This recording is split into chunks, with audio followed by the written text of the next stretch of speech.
She thought losing him was the worst thing that could happen to her. She was wrong. The worst thing was watching her twin sister become everything she was supposed to be: his wife, his partner, the mother of her own child. My beautiful family, you will enjoy this story. Watch till the end, feel every moment, and if it touches your heart, don't forget to like this video, comment below, and subscribe to this channel for more powerful stories from your brother, Mr. Peter. I love you all. She once believed that twins shared everything: faces, laughter, secrets, the unspoken language of blood. She believed the bond between sisters was sacred, inviolable, the one love that couldn't be stolen or borrowed or slowly dismantled from the inside. But she was wrong about that, too, because some women discover too late that the person who can hurt you most deeply is not the enemy standing at your door, but the sister sleeping in the next room, wearing your face and planning your funeral while you still breathe. She had survived without her son. She would spend the rest of her life learning whether surviving was the same as living, or whether she had confused the two for so long she'd forgotten there was a difference. Until the letter came. Until she came home. Until the boy who had her eyes and her stubborn chin looked up at her across a garden and called her the wrong name, and she smiled and answered to it, because even the wrong name from his mouth was the most beautiful sound she had ever heard. The taxi smelled of pine air freshener and old leather, and Zara Mensah sat in the back seat with her single suitcase beside her and watched Accra go past the window like a dream she had been having for 5 years. The city had changed and also hadn't changed at all, the way people who love you change and also don't, holding the version of you they knew suspended in amber while the real you moves on somewhere they can't see. The morning traffic was thick and warm. Vendors moved between cars selling cold water and phone credit and the day's newspapers, holding up front pages at the level of the windows, and it was at a red light near the Legan roundabout that Zara saw it. She saw it before she understood it. Her eyes registered the photograph first. 2 people, a white dress, the particular brightness of a wedding day photograph, and then her brain caught up and the world stopped in the way it only stops when something irrevocable has revealed itself. The headline read, "Society Wedding of the Year." The photograph showed her sister and Kwame Asani, standing in an altar in a church Zara recognized, in a city she had run from, looking at each other with expressions that had no room in them for guilt, because guilt requires knowing you've done something wrong, and Zola had clearly decided long ago that she hadn't done anything wrong at all. Zara sat very still in the back seat of that taxi and felt nothing for almost 30 seconds. And then she felt everything at once, a wave that moved through her body from her feet upward, and she pressed her hand against the window glass and breathed and counted until the traffic moved and the newspaper was left behind and the taxi continued its journey toward her mother's house, carrying her back to the life she had left under the impression she had no other choice. The driver asked if she was all right. She said yes. It was the first lie she told in Accra, and it would not be the last, though. She was genuinely trying to be done with lies. She had told too many of them to herself over 5 years. Had told herself she was fine when she was not fine. Had told herself the boy was better off when she did not know if that was true. Had told herself she was healing when she was only surviving, which is a different thing, a smaller thing, a thing that gets you through the night but does not fill the mornings. She paid the driver outside her mother's house and stood on the pavement with her suitcase and tried to recognize herself in the reflection of the gate. The woman looking back was thinner than she remembered and older in ways that had nothing to do with age, and she straightened her shoulders and walked through the gate because there was no version of this story in which she stayed outside. Her mother opened the door before she knocked. Abina Mensah had always had that gift or that instinct or whatever it was, the ability to know when her children were close, when they needed her, when something had shifted in the atmosphere of the family's shared life. She looked older. 5 years had written themselves into her face with particular honesty, adding lines that hadn't been there, and taking something from around her eyes that had used to live there, a lightness, a readiness for joy that had been replaced by something more careful and more watchful. She opened her arms, and Zara walked into them and stood on the front step of the house she had grown up in and breathed her mother in and tried not to weep and failed, and her mother held her tighter and said nothing because some reunions are bigger than language, and Abina Mensa had always known which ones those were. They sat in the kitchen for a long time. Tea was made, and mostly not drunk. The newspaper sat on the far end of the table where her mother had placed it as if it were something that needed to be quarantined. Outside the kitchen window, the garden was doing what it always did, growing with the particular insistence of things that don't know or care about human suffering. The roses climbing the back wall, the pawpaw tree casting its long, late morning shadow across the grass. Zara looked at the garden and thought about all the mornings she had spent at this table when she was a child, eating breakfast while her mother made plans for the day, and Zola sat across from her drawing pictures in the condensation on her glass. They had been happy then. She had to believe they had been happy then, because if that happiness had been constructed the same way everything else had been constructed, she did not know where to put herself. "You saw the paper," her mother said. It was not a question. "Yes. I should have called you when it happened. I started the call many times." "Why didn't you?" Her mother looked at her hands. They were the same hands that had held both daughters through every hard thing. The same hands that had taught them to knead dough and braid hair and press their palms together in prayer for things that couldn't be fixed any other way. "I didn't know what to say," she admitted. "And I was ashamed that I had not known, that I had not seen. A mother should see these things, and I did not see, and by the time I began to understand, it was 8 months ago, and you were in London, and she stopped. Started again. I didn't know how to tell you by telephone. Some things need to be said while you can hold the person." Zara reached across the table and took her mother's hands. They sat like that for a moment. Then she asked about Kofi. She asked quietly, the way you ask about something that is both the most important thing and the hardest thing, the way you ask about a wound you need to know the extent of before you could decide how to treat it. Her mother's face changed. It did something complicated and tender and sad and proud all at the same time. The particular expression of someone describing a person they have loved on behalf of someone else, and know that description can never be adequate. "He started school in September," her mother said. "He is in primary 1. His teacher says he asks more questions than any child she has taught in 20 years. A pause. "He has your way of looking at things. The way you used to tip your head to the side when something interested you. He does that." Zara closed her eyes. She let herself have that image for a moment. A boy in a school uniform, tipping his head to one side, asking a question with the full weight of his attention. And then she opened her eyes and asked the question that had been waiting since the airport. "Does he know?"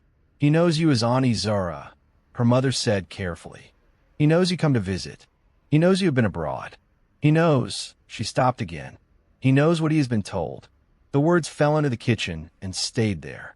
He knows what he has been told.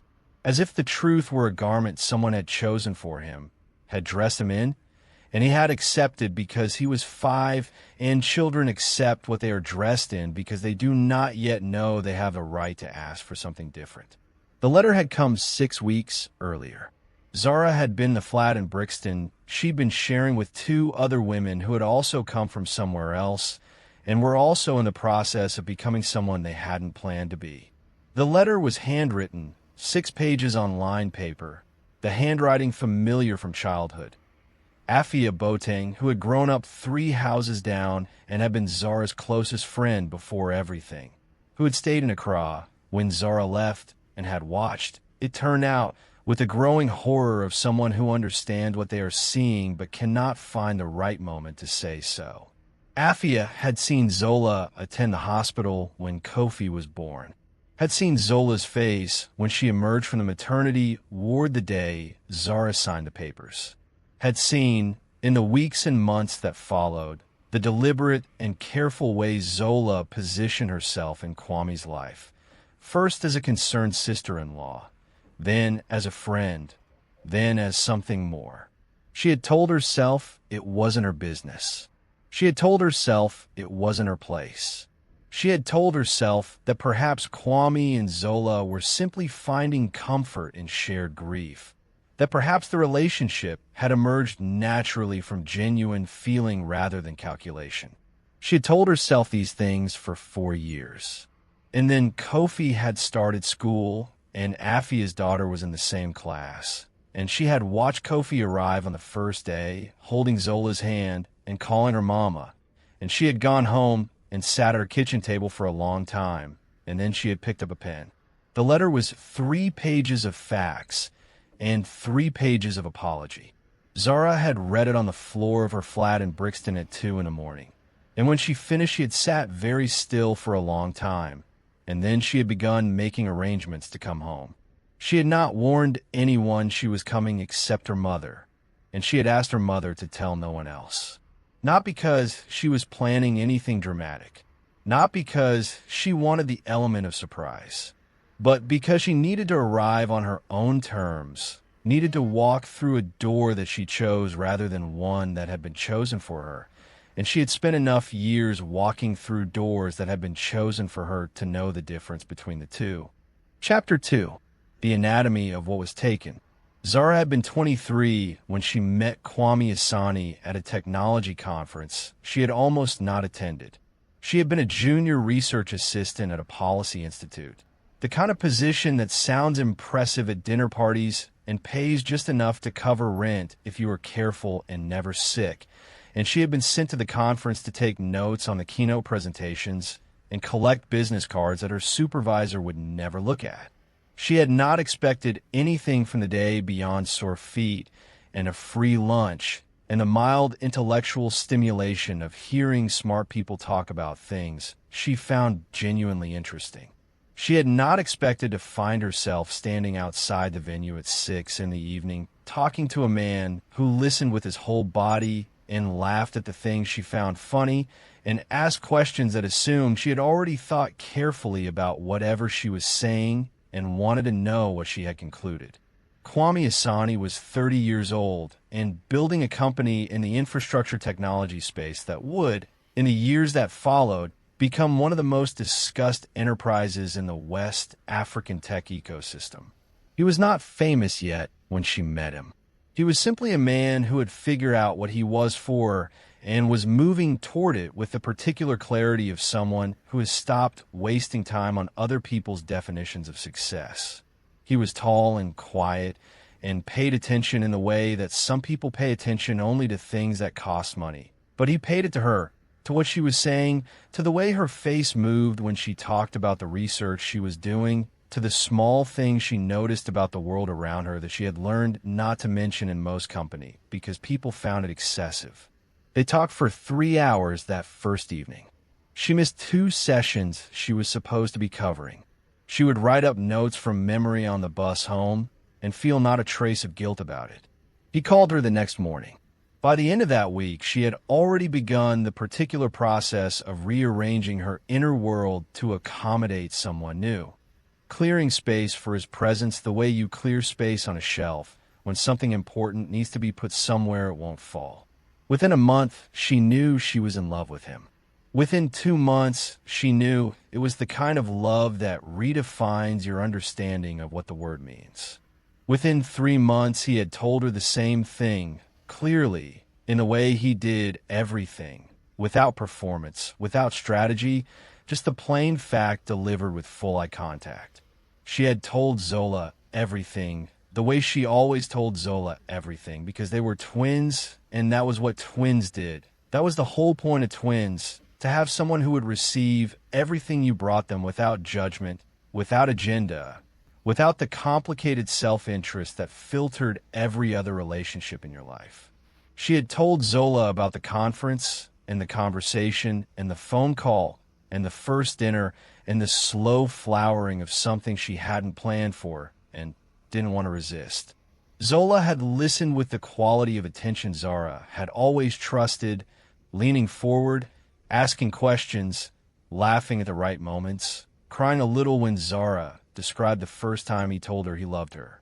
She had seemed, Zara thought, genuinely happy. She had seemed exactly what a twin sister should be in that moment. She had not noticed the other thing in Zola's eyes. She had not wanted to notice it, and so she had not. Kwame proposed on an ordinary Tuesday in Zara's kitchen. He did not have a ring because he wanted them to choose it together. He said this as if it were the most practical thing in the world, as if partnership were obvious, as if the obvious thing when you were going to spend your life with someone was to make every meaningful decision beside them rather than for them. She had said yes before he finished the question. She had said yes so quickly he had laughed, startled, and she had laughed too, and they had stood in her kitchen with cold jollof rice between them and been the happiest she had ever been or expected to be. She told Zola that evening. Zola came over immediately. She brought wine, and she cried with what appeared to be genuine joy, and she held Zara's face between her palms and said, "You deserve this. You deserve all of it. You are going to have such a beautiful life." She had stayed late, and they had talked the way they used to talk when they were teenagers, sprawled on the bed in their shared room with the lights off, telling each other things they hadn't told anyone else. Zola had talked about her own loneliness, her own search for someone who would love her the way Kwame loved Zara. She had talked about it with a wistfulness that Zara had found touching. She had not found it threatening. She had not thought to find it threatening. You don't look for thieves in the people who are helping you count your blessings. The pregnancy came 4 months after the engagement. Unexpected, but not unwelcome. A small announcement from her body that the future was moving faster than the plans they had made for it. She told Kwame first. He had picked her up off the ground and spun her in the narrow corridor outside her flat, laughing, and the neighbor below had banged on the ceiling with something. A broom, probably. And they had laughed harder, the laughing of people who are too full of something good to be reduced by anything ordinary. She told Zola a week later, in their mother's kitchen, and Zola had wept with happiness and said she could not wait to be an aunt, could not wait, and had held Zara's still flat stomach and whispered something to it that Zara did not ask about, because she assumed it was a private thing, an aunt to future niece or nephew thing, a tender and ordinary thing. She would remember that whispered thing later, would wonder what it had said. The troubles began the way serious damage always begins.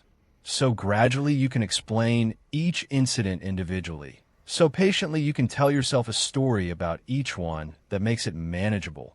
So expertly that by the time you understand you have been in the process of being dismantled for months, the work is mostly done. It started with things Kwame seemed to know that Zara had only told Zola. Things she had said in private, small insecurities she had shared in the way you share insecurities with someone you trust completely. Not because they are things you want broadcast, but because keeping them to yourself is lonely and twins are supposed to carry each other's weight.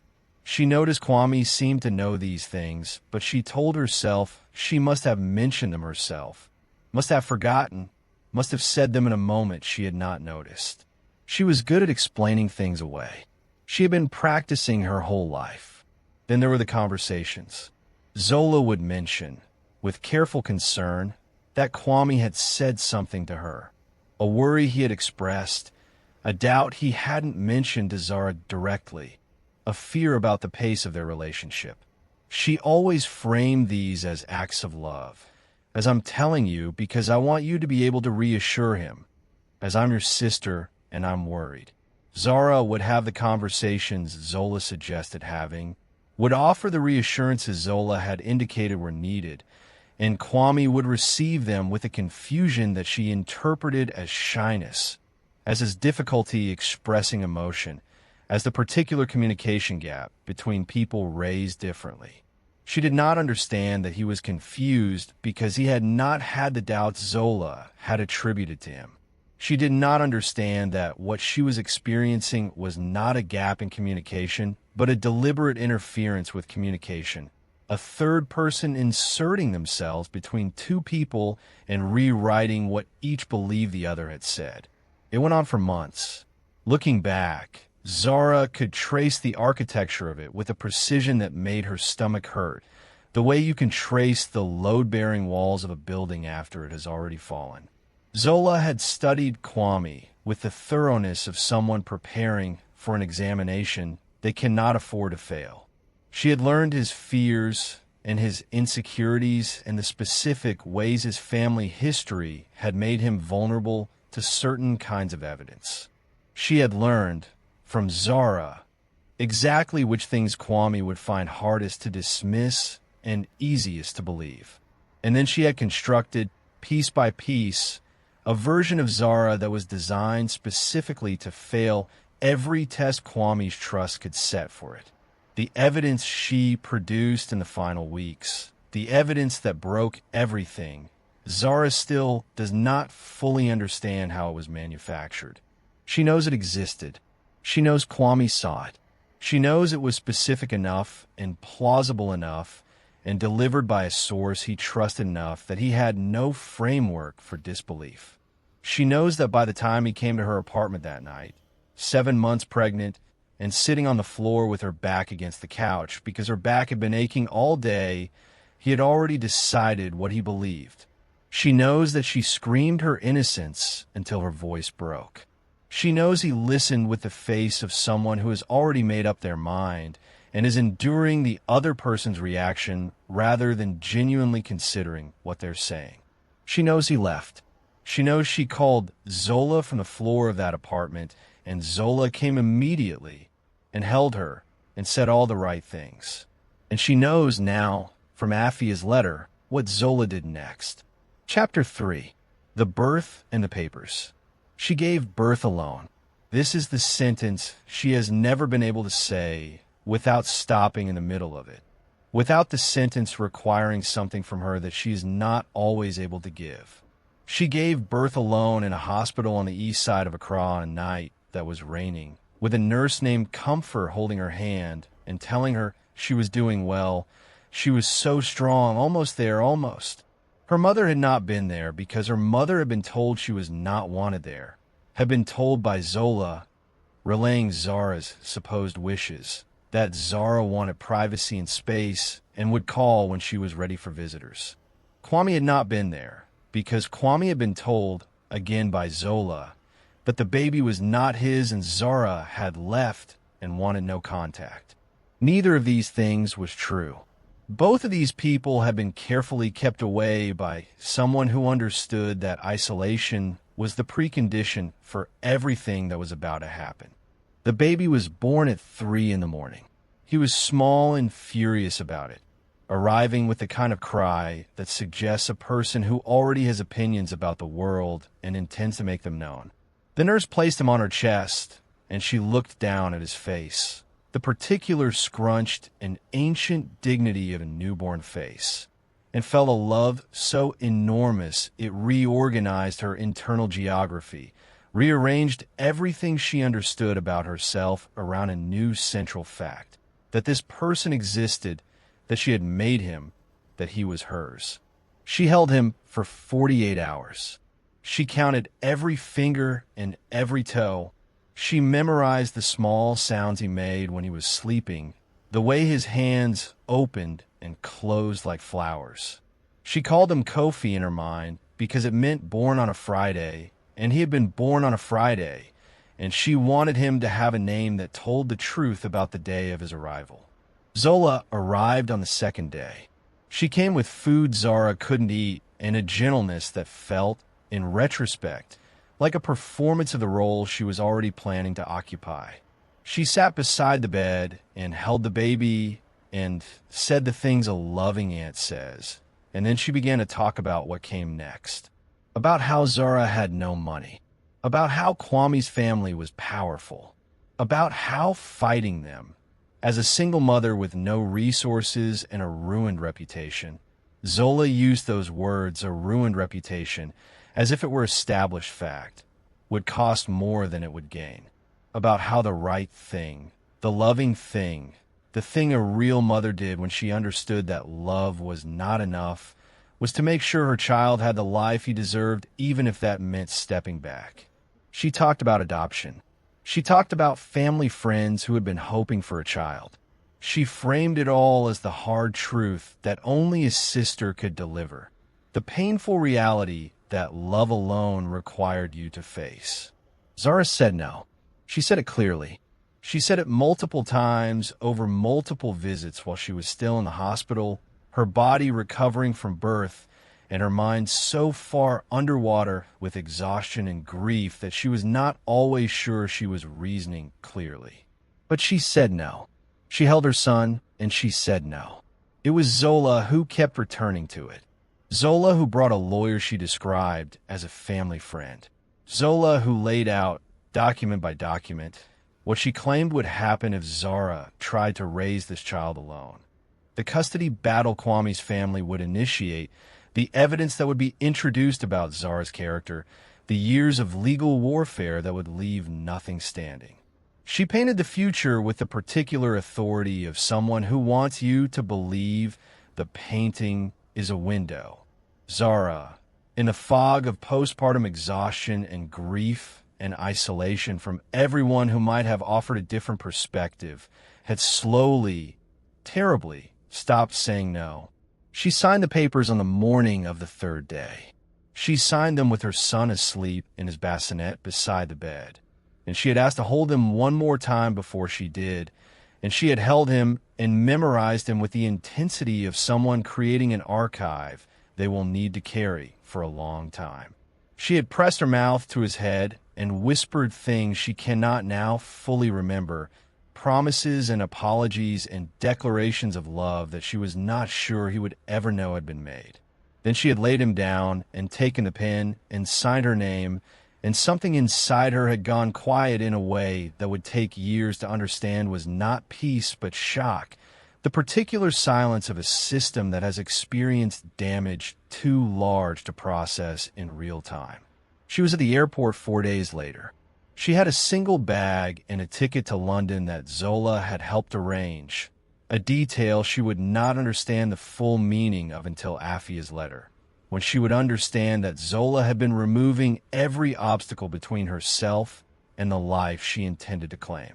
A crawl went past the car windows on the way to the airport, and she looked at it and tried to commit it to memory and told herself she would be back when she was stronger, when she had figured out what came next, when she was something other than a person whose entire life had just been taken apart and reassembled into something unrecognizable. She had believed she was leaving temporarily. She had not known she was being removed. Chapter 4. 5 years. London in winter is a specific kind of cold. It goes past the skin and into the place behind the ribs where hope is stored, and it compresses everything there, making it smaller, making it harder to access. Zara had arrived in November and spent her first winter working in a restaurant in Brixton and living in a room in a shared house and crying into her pillow at night with the practiced efficiency of someone who has allocated a specific window for grief and is determined not to let it leak into the rest of the day. She was functional. This is the word she would use later. Functional, because it is the honest word, the word that describes a person going through the necessary motions of a life without the interior experience of living one. She called home every week. She spoke to her mother, brief and careful calls in which she asked about the family and the neighborhood and the things her mother was growing in the garden, and carefully did not ask about Kofi or Kwame or Zola, because asking about those things required resources she was rationing. Her mother answered in kind, brief and careful, saying everything was fine, saying give it time, saying we miss you. Neither of them spoke about the thing they were both thinking about, because neither had the language for it yet, and the phone felt insufficient for a conversation that large. She received photographs. This is the thing she would not have been able to predict. That Zola would post photographs on social media of a life that was supposed to be Zara's, with a carefree openness that suggested either extraordinary arrogance or extraordinary confidence that Zara would never come back. She downloaded every photograph. She kept a folder. She told herself she was keeping it as evidence of something, but really she was keeping it because she was starving and photographs were the only food she could reach. The boy grew in those photographs. He grew from a newborn into an infant, from an infant into a toddler, from a toddler into a child who had opinions and preferences and a way of standing with his feet apart and his hands on his hips that someone had caught on camera at a family gathering, and which Zara had stared at for so long she had memorized the angle of the light and the particular expression on his face. He grew up looking like himself, like Kwame, like the Mensa family in ways you could see around his eyes and in the shape of his jaw, and he grew up happy in the way children are happy when they are loved and fed and taken to school and given books and allowed to ask as many questions as they want. She was glad for the happiness. She held the gladness next to the grief and let both exist at the same time because there was no other way to hold both things. She saw him twice a year. This had been negotiated through her mother, through careful and painful conversations that Zara conducted by telephone from London while sitting on the floor of whatever room she was living in at the time, and which resulted in an arrangement that was presented as generous. 2 visits per year, supervised, organized around holidays and school schedules. She came back for those visits, flew in on a Friday, and flew out on a Monday, and spent the time in between being Aunty Zara. She brought presents. She remembered what he had been interested in at the previous visit and brought things that extended that interest.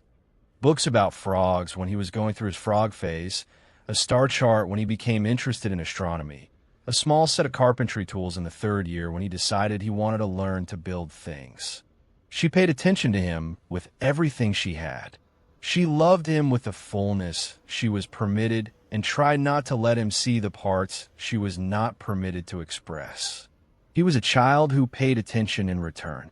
He noticed that she looked at him differently from the way other adults looked at him. He noticed that she always remembered everything he had told her the previous visit, which other adults rarely did. He noticed that she brought gifts that were exactly right, which requires a quality of knowing that most people can only achieve through sustained and loving attention. He liked her. This was both the easiest and the hardest part. He liked her with the uncomplicated directness of a child who has no reason not to like someone who is kind to him. And she received that liking and tended it carefully and loved him at a distance that was measured not in miles but in names, because he called her Aunty and she answered to it.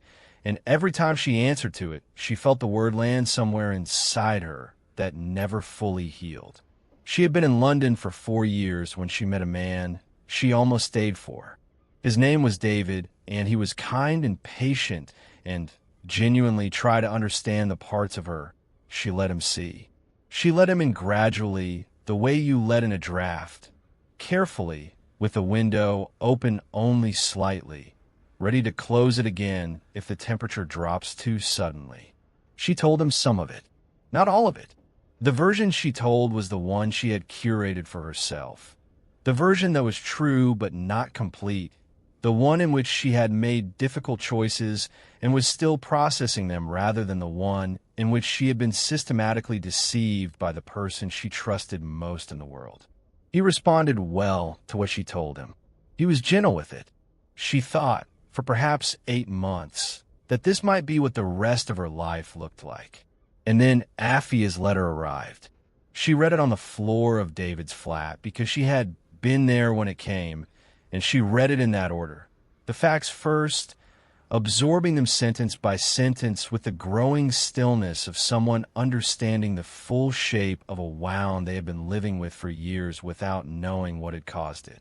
Then the apology, which took 3 pages and which was genuine and which she read carefully because Afia had loved her and had failed her and was trying to account for both of those things at once and deserved to have the attempt received. She sat with the letter for a long time after she finished reading. David asked if she was all right. She told him she needed to go home.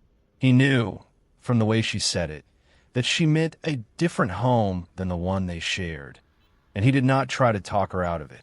She packed that night. Chapter 5. The Garden.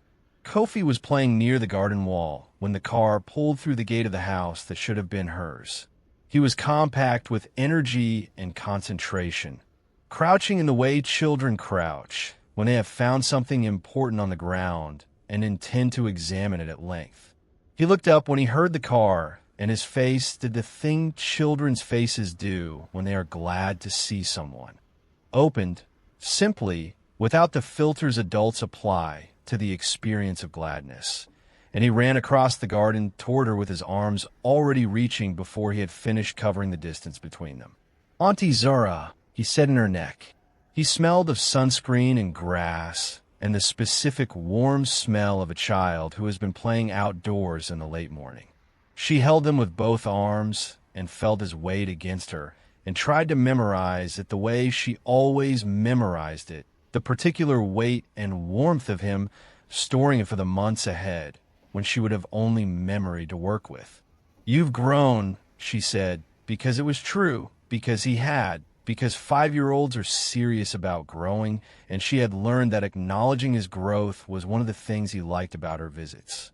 "I'm the tallest in my class," he said immediately, pulling back to look at her with the serious pride of someone reporting an important credential. Almost the tallest is still very tall," she said. He considered this and accepted it as reasonable. "Come and see the frogs," he said, and took her hand. The frogs lived near the base of the garden wall in a small area of damp ground where the gardener apparently never went. Kofi had discovered them 3 months ago. He explained in the thorough way he explained things, and had been observing them since then. He had a notebook. He showed it to her. A small green notebook with a drawing of a frog on the cover, which he had drawn himself, and inside, pages of observations in a handwriting that was still learning itself, but determined. How many frogs on each day he had checked, what they appeared to be doing, whether they seemed larger than the previous week. She looked at the notebook and felt the love she always felt and the grief she always felt, and held both of them while she crouched beside him in the damp corner of the garden and looked at the frogs. "Have you given them names?" she asked. "Scientists don't name things they're studying," he said with the confidence of someone who has thought about this. "It creates bias." She blinked. "Where did you learn that?" "My teacher said it about butterflies, but I think it applies to frogs too." She looked at him, this boy who had her coloring and his father's jaw and apparently his own already developed epistemological framework, and felt something so large it required her to look away for a moment, back at the frogs, back at the damp corner of the garden, while she composed herself. "I think you're right," she said when she was able. "I think it definitely applies to frogs." Zola came out of the house while they were still in the garden. She was in white linen, always white linen, as if she had chosen a color that was simultaneously innocent and bridal and had decided to live in it permanently. She walked across the garden with the ease of someone who is entirely comfortable in a space because she has remade it in her own image, and she opened her arms to Zara with the practiced warmth of a performance that has been given so many times it has become indistinguishable from genuine feeling. Zara stepped into the embrace and breathed through it. Over Zola's shoulder, the garden went on being beautiful, indifferent, full of roses and frogs, and a boy who was already walking back toward them with his notebook to show Zola something, his face open and confident in the way the faces of loved children are open and confident. "Mama," he said, arriving at Zola's side and taking her hand with the easy habit of years. The word sat in Zara's chest like a stone, and she kept her face still, and she smiled at her nephew, her son, her boy with the green notebook, and said something about what a wonderful observer he was, and the moment passed, and the afternoon continued, and she stayed for tea and stayed through dinner and sat at a table in a house that should have been her life, and performed the role she had been assigned with the discipline of someone who knows that the alternative is a scene, and scenes make children anxious, and she would not be the cause of his anxiety. Kwame came home at 6. She heard his car and felt her body react before her mind gave it permission. Some response below the level of thought, some recognition that had not required 5 years of absence to forget itself, because some things live below the place that forgetting can reach. He came through the kitchen door, talking to Kofi, who had stationed himself by the door to intercept his father the moment he arrived, already telling him about the frogs and the notebook and Aunty Zara, all in the breathless rush of a child who has been saving up news since the school day ended. And then he looked up, Kwame, and saw her, and stopped. And the kitchen went very quiet for a moment. Just the sound of the refrigerator and Kofi still talking, unaware that he had walked into the middle of something complicated, explaining about the frogs. Aunty Zara is here, Kofi said, helpfully, gesturing at her as if Kwame might not have noticed. I can see that, Kwame said. His voice was careful. His eyes were more than careful. They were doing several things at once, the way eyes do when a person is trying to process something faster than understanding allows. Zara, he said. Kwame, she said. And then, because there was nothing safe to add, Kofi has been showing me his research. He's very thorough, Kwame said. His voice found its footing on the topic of his son. He keeps trying to set up a weather station in the garden. I keep explaining we live in Accra, and weather is not variable enough to make it interesting. He disagrees. I'm documenting humidity, Kofi said firmly. Humidity is weather. He's right, Zara said. Kwame looked at her. Something moved across his face, brief and unreadable. He usually is, he said. Chapter 6. The letter on the table. She requested a meeting with Kwame through Nana, who had known them both before everything and who received the request without asking questions that suggested he had been asking himself similar questions for some time. She asked that it be somewhere private, somewhere away from the house, somewhere Zola would not be. Nana arranged it with the quiet efficiency of someone who has been waiting to be useful. They met at a cafe near Kwame's office on a Wednesday morning, early, before the city had fully committed to the day. He was already there when she arrived. 2 cups of coffee, both untouched. He stood when he saw her. They looked at each other across the small distance of the cafe and across the large distance of everything that had happened and sat down. She placed Afia's letter on the table. Read it, she said. She watched him read. She watched his face the way she had watched Kofi examine the frogs, with complete attention, noting every small movement and change, building a record. He read it once, quickly. Then he went back to the beginning and read it again, slowly, and she watched him arrive at certain sentences and stay with them longer than the others, watched him press his lips together at one point and close his eyes briefly before continuing. When he finished, he set the letter down with careful precision, aligning it with the edge of the table, and then he placed his palms flat on the surface in front of him and looked at her. Tell me how long you have known this, he said. 6 weeks, she said. I received it in London. I came home as soon as I could arrange it. And before this letter. What did you know before this letter? I knew I was telling the truth, she said. I knew I hadn't done what you were told I'd done.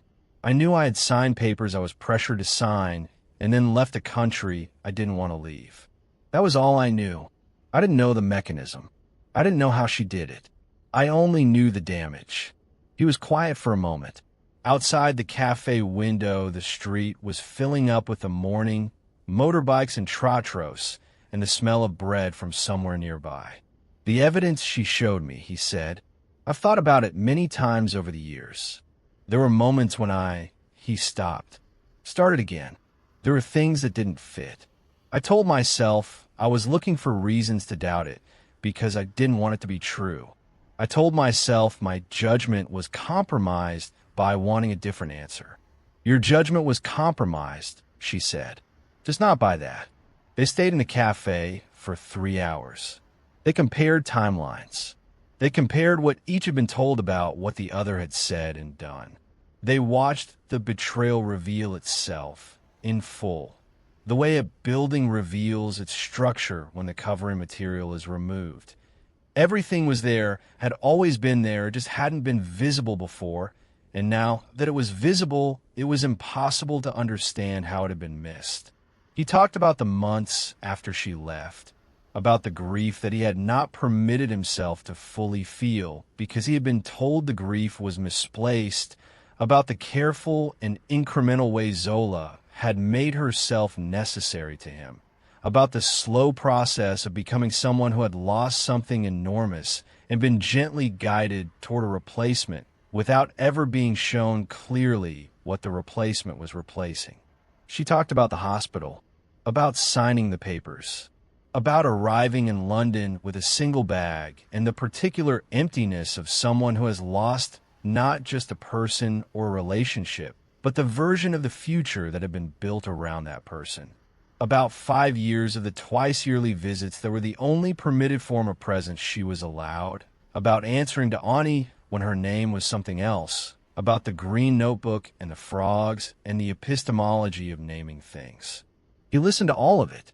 He listened the way he had always listened, with his whole body, without interrupting, and by the time she finished he was looking at her with an expression she couldn't fully read, but that contained, she thought, the same weight she was carrying. "I owe you an apology," he said. "I don't have words large enough for it. I know that, but I need to say it anyway. You were deceived," she said, "by someone who had studied you specifically in order to deceive you." "That's not sufficient," he said. "Being deceived isn't the same as being blameless. I could have fought harder for what I knew to be true. I could have trusted what I had experienced of you rather than what I was being told about you. I chose the easier thing. I chose to believe a lie because the truth would have required something of me." She looked at him for a long moment. "Yes," she said, "that's true." He absorbed it. He had always been someone who could receive a hard truth without flinching from it, and she had loved that about him and apparently had not stopped loving it. "What do you need from me now?" he asked. "Tell me what you need." "I need my son to know who I am," she said. "His mother. I need the truth." Chapter 7. The Confrontation. The meeting happened on a Saturday at her mother's house because her mother had decided, with the quiet authority of a woman who has been patient for 5 years and is done being patient, that whatever happened next would happen where she could see it. Zola knew something was coming before she arrived. She had always been sensitive to shifts in the atmosphere of the family, alert to changes that other people missed, calibrated to threat the way some people are calibrated to weather. She arrived in white linen, composed, reading the room the moment she walked through the door with the eyes of someone who has prepared for several versions of this scene and is determining which one she is in. Kwame arrived separately. The moment Zola saw him, her expression did something. A small involuntary recalibration, gone almost before it appeared, and then she settled.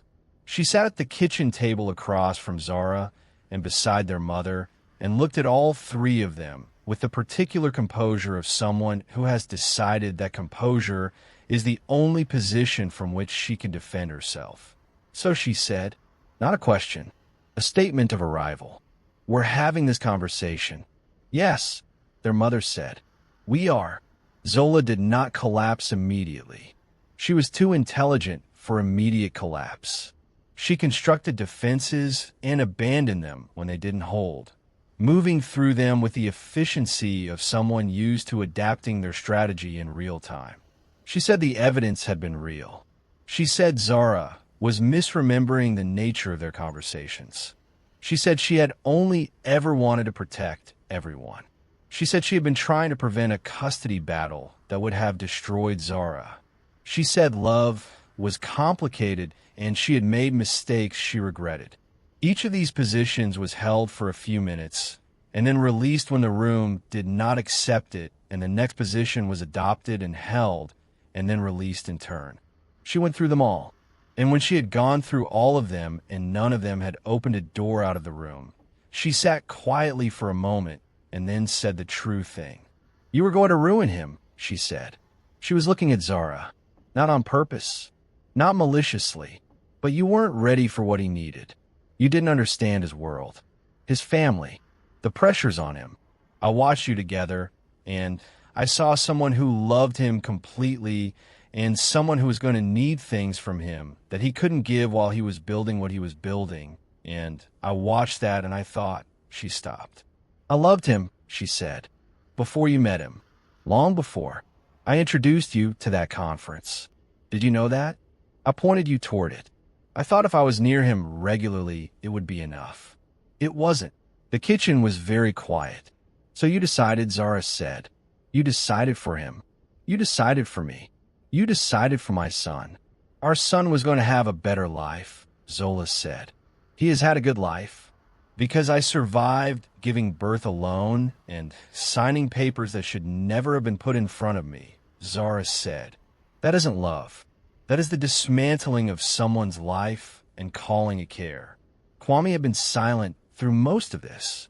When he spoke, his voice had the quietness of something that is finished breaking and is now simply being honest about the damage.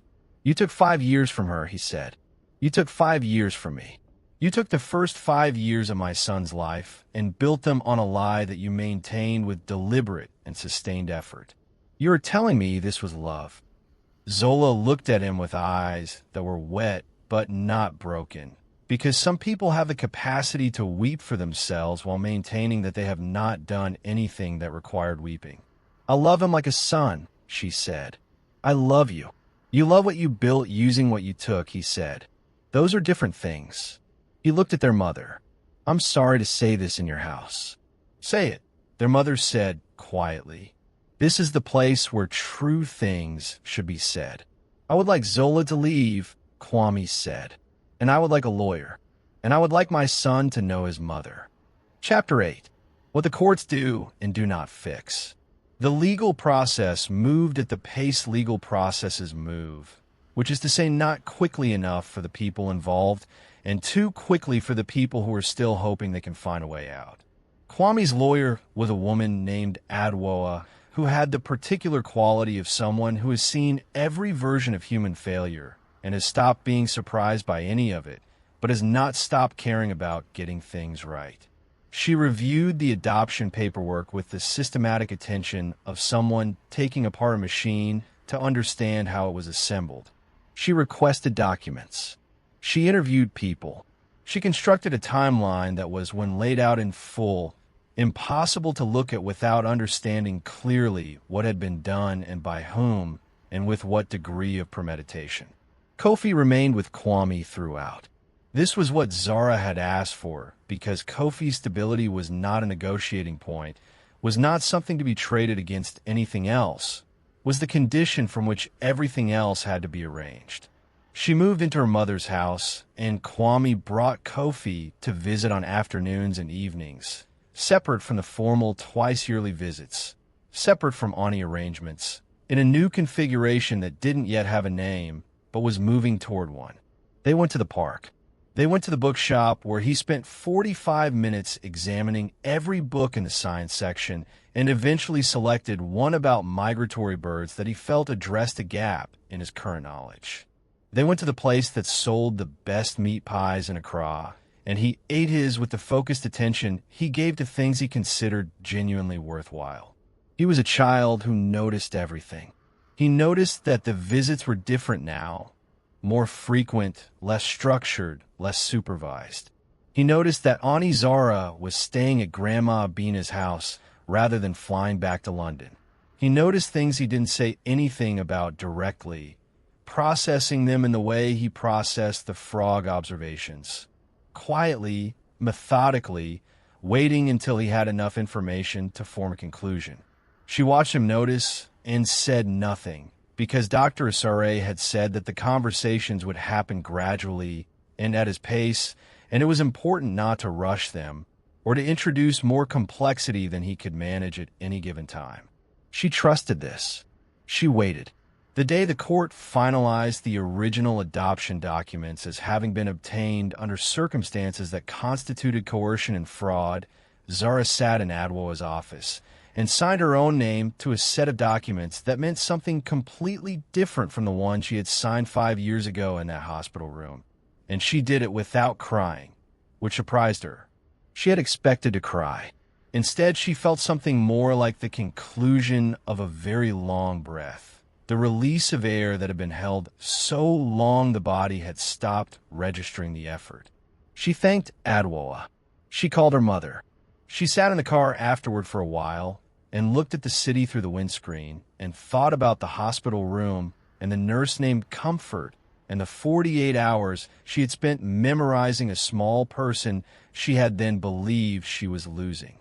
She thought about those things, and then she put the car in gear and drove to her mother's house, where Kofi was waiting because it was Wednesday, and Wednesday had become their bookshop day. The conversation about the truth happened over several weeks, guided by Dr. Asarayan's sessions that Zara attended separately from Kwame, and then together, and then with Kofi. Dr. Asare had gray locks and an office full of plants, and the particular gift of making silence feel safe rather than threatening. She talked about family structures and the many different shapes they take. She talked about how love is not diminished by complexity. She talked to Kofi about what it means to have more than one person who loves you and whether that is different from having one and what the math of love actually looks like when you try to calculate it. Kofi asked very specific questions. He asked whether a person could have two mothers. Dr. Asare said yes. He asked whether calling someone mama and calling someone something else meant you loved one more than the other. Dr. Asare said no. He thought about this for a session and came back the following week with follow-up questions that suggested he had been thinking about it very carefully in between.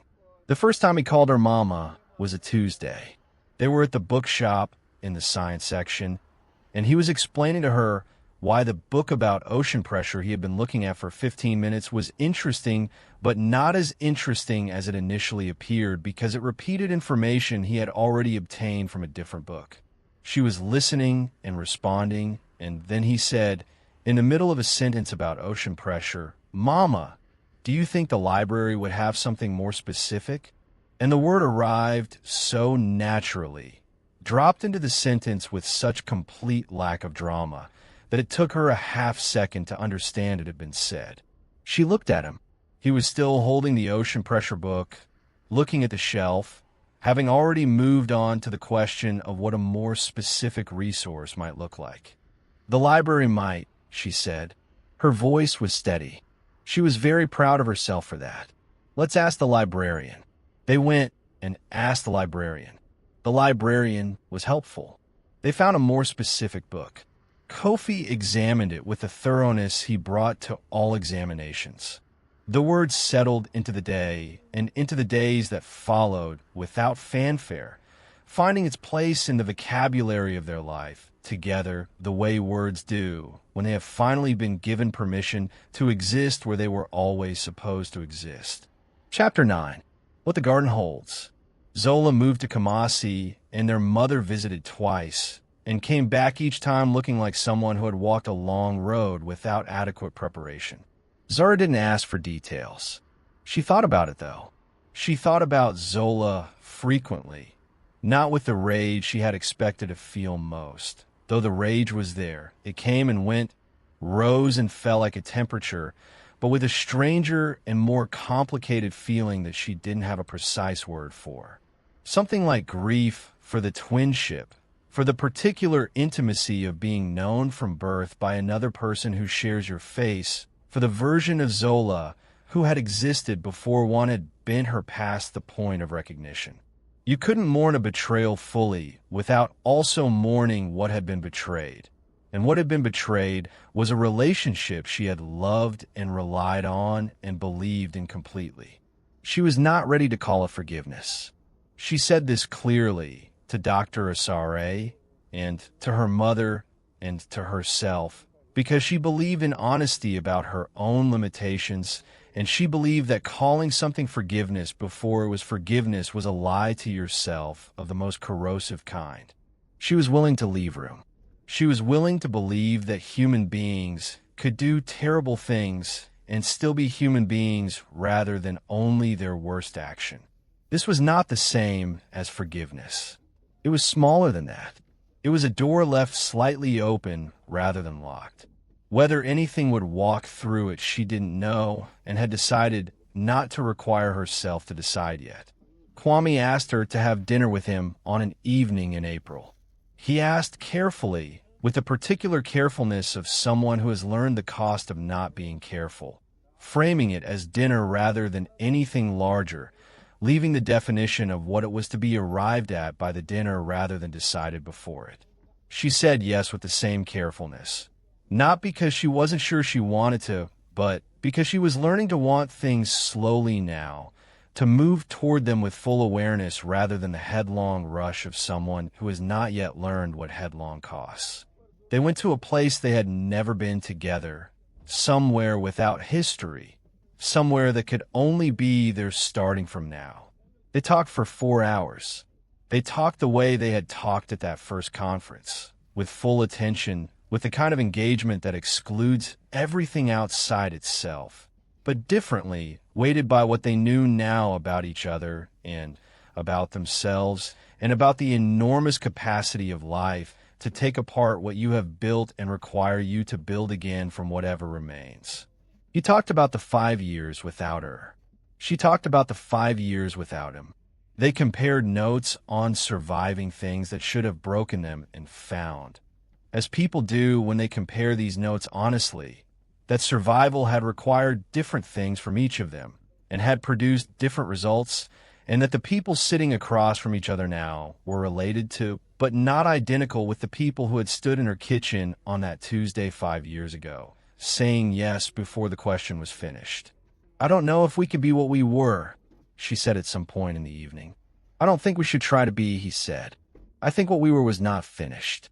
I think we got interrupted before we became what we were going to be. I'd like to find out what that is if you're willing." She looked at him across the table in the restaurant that had no history between them and thought about the green notebook and the frogs, and the word mama dropped into a sentence about ocean pressure and the particular quality of attention he had given her at a conference she almost hadn't attended. "I'm willing," she said, "but slowly, as slowly as you need," he said. "I'm not going anywhere." She moved into the house on a Tuesday. This was Kofi's suggestion. He had decided, with the logic he applied to everything, that Tuesday was a better day for important things than any other day because it was neither the beginning of the week nor the end, and therefore had no excessive associations. She brought 3 boxes and a plant she had kept alive through 2 apartments and a London winter, and he supervised the unpacking with an authority that was entirely his own and which neither adult attempted to challenge. He decided where the plant should go. He decided which shelf her books should occupy. He examined the photographs she unpacked, the downloaded photographs from the years she hadn't been permitted to name herself as mother, with the thoughtful attention he gave to evidence. He picked up one that showed him at his 2nd birthday, cake on his face, laughing at something outside the frame. He looked at it for a long time and then at her. "You had pictures of me from before," he said. "Yes," she said, "from when I wasn't here. I was always looking at you even when you couldn't see me looking." He put the photograph back with the care he gave to important things. He stood there for a moment thinking. "Some names are just late," he said. "Not lost, just late." She looked at her son and felt the love she had always felt and the grief she had always felt and the new thing, the thing that had been arriving slowly over months and was now fully here. Something that felt very much like the specific relief of arriving somewhere you've been trying to reach for a long time. "Yes," she said. "That's exactly right." He nodded, satisfied. "Can we check on the frogs before dinner?" he asked. They could. They went to the garden in the warm, early evening, and Kwame stood in the doorway and watched his son lead his mother to the corner of the garden where the frogs lived, Kofi holding his green notebook, Zara crouching beside him in the damp grass with her shoes getting muddy, both of them looking at the small patch of life that had been there all along, patient, waiting to be properly observed. Chapter 10. When the right name finally fits. Years later, when Serafina, Kofi's little sister, who arrived 2 years after the garden day, small and opinionated and born on a Thursday with a look on her face that suggested she had expected better, was old enough to ask where family stories came from, Kofi told her this one.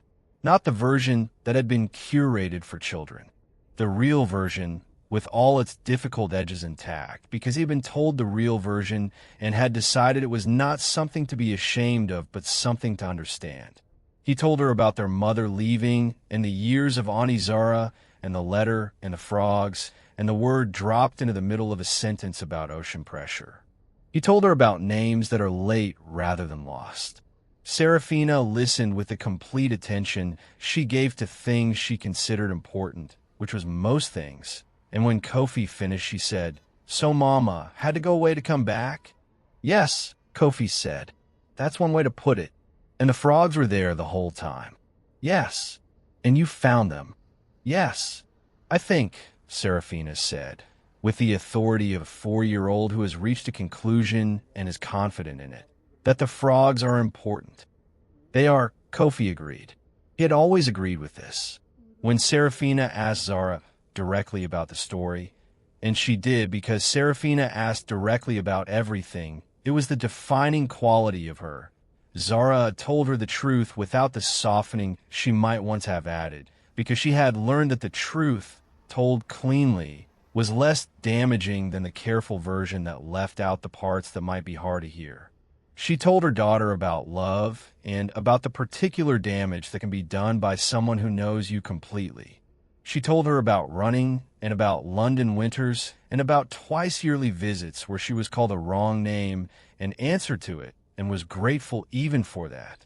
She told her about Afia's letter and the flight home and the taxi and the newspaper headline and standing outside a gate in a garden about to meet a boy who was hers and didn't know it yet. Serafina listened and then said, "Were you scared?" "Yes," Zara said. "Very scared." "Of what?" "Of many things. Of not being believed. Of being too late. Of causing harm by telling the truth. Of my own heart, which had been wrong before about what was safe." "But you came back anyway," Serafina said. "Yes, even though you were scared." "Especially because I was scared," Zara said. "Because I had spent 5 years making decisions based on fear, and I had learned that those decisions were not the right ones. That the right ones were harder and more frightening and more likely to lead somewhere real." Serafina thought about this with the particular seriousness she brought to philosophical questions. "So being scared is sometimes right?"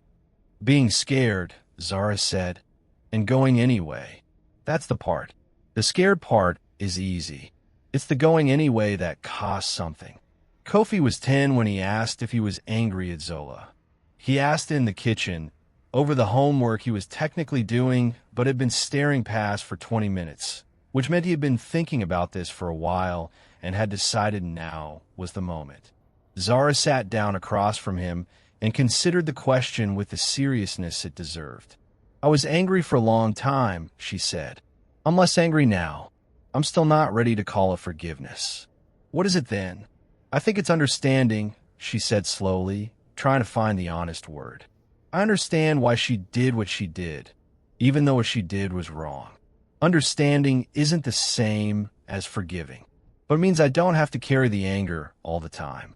I can put it down sometimes." "That sounds tiring," he said, "to have to keep picking it up and putting it down." "Yes," she said, "it is. That's why I hope eventually it gets easier to leave down." He nodded and went back to his homework with the decisiveness of someone who has obtained the information they needed. On the evening of their 5th wedding anniversary, hers and Kwame's, the anniversary of a wedding that had happened in the same garden where they had once both separately thought they had lost each other for good, he found her standing at the kitchen window, looking out at the garden in the dark. the way she sometimes stood at windows looking at things that weren't entirely in the present. He stood beside her, and they looked together. The garden was doing the thing it always did in the evening, settling into its nighttime sounds, the frogs beginning somewhere in the corner by the wall, the city making its eternal and indifferent sound beyond the hedge. "Tell me what you're thinking," he said, which he had learned to say rather than assuming. She leaned into him slightly. "I was thinking about the first time I stood here," she said. "That day I arrived, with the taxi and the newspaper, and I was thinking that I almost didn't come back. That there were many mornings in London when I decided that coming back would be too hard, that there was no version of this that could end anywhere good." She paused. "I was thinking about what we would have missed." He pulled her closer. Outside, the garden was dark and quiet, and the frogs were doing their evening thing near the wall, where Kofi had found them years ago, and Serafina had subsequently decided were important. The children were asleep. The house was warm. The city was being the city. "We didn't miss it," he said. "We almost did, but we didn't." "No," she said. "We didn't." They stood there like that for a long time. She thought about Afia's letter and the airport and the taxi and the newspaper headline. She thought about the hospital room and the nurse named Comfort and the 48 hours she had memorized a small person she thought she was losing. She thought about Aunty Zara for 5 years and the green notebook and the word dropped into a sentence about ocean pressure. She thought about names that are late rather than lost. She thought about all of it, and what she felt standing there in that warm kitchen with that man was not happiness exactly. Happiness was too simple a word for something this complex, this expensive, this thoroughly earned, but something adjacent to it, and perhaps more durable. The specific satisfaction of having arrived somewhere real after a very long road, of being known by people who have earned the knowledge, of having fought for something with full awareness of what fighting costs, and found that it was worth the cost after all.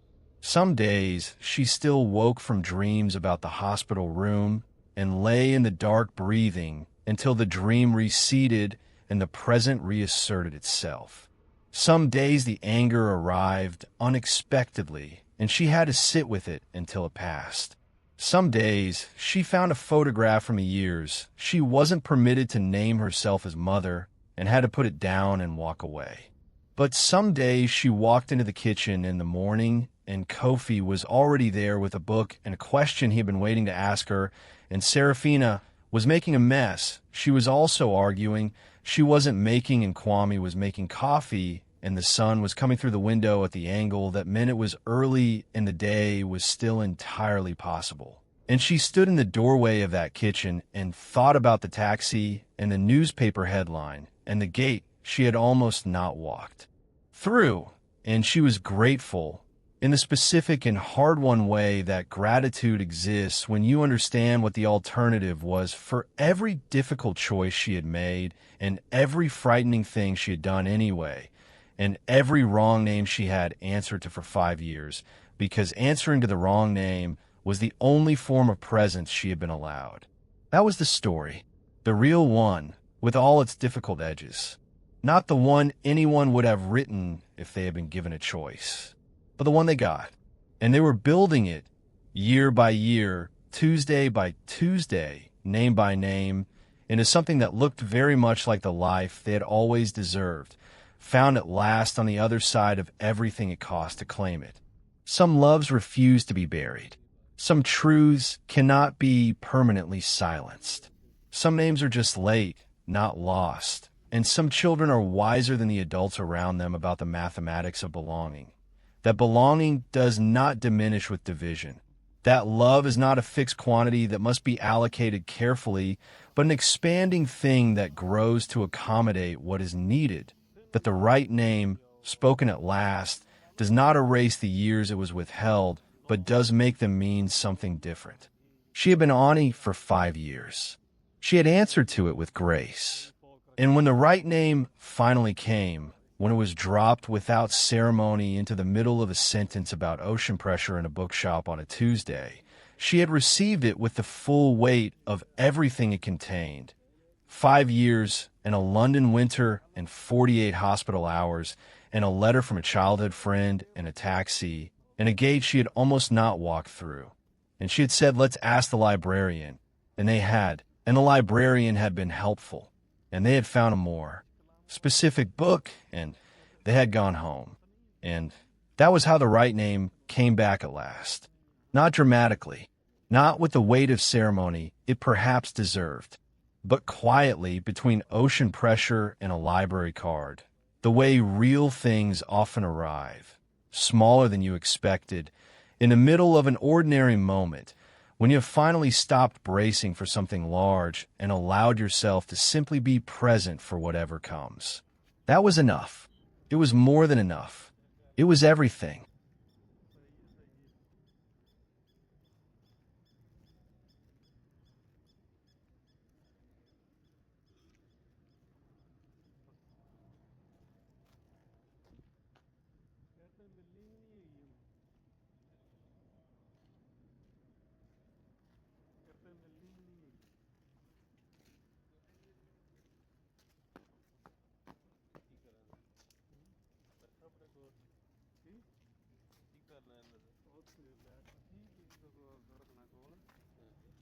Letter ਤੇਰਾ ਨਹੀਂ ਸੀ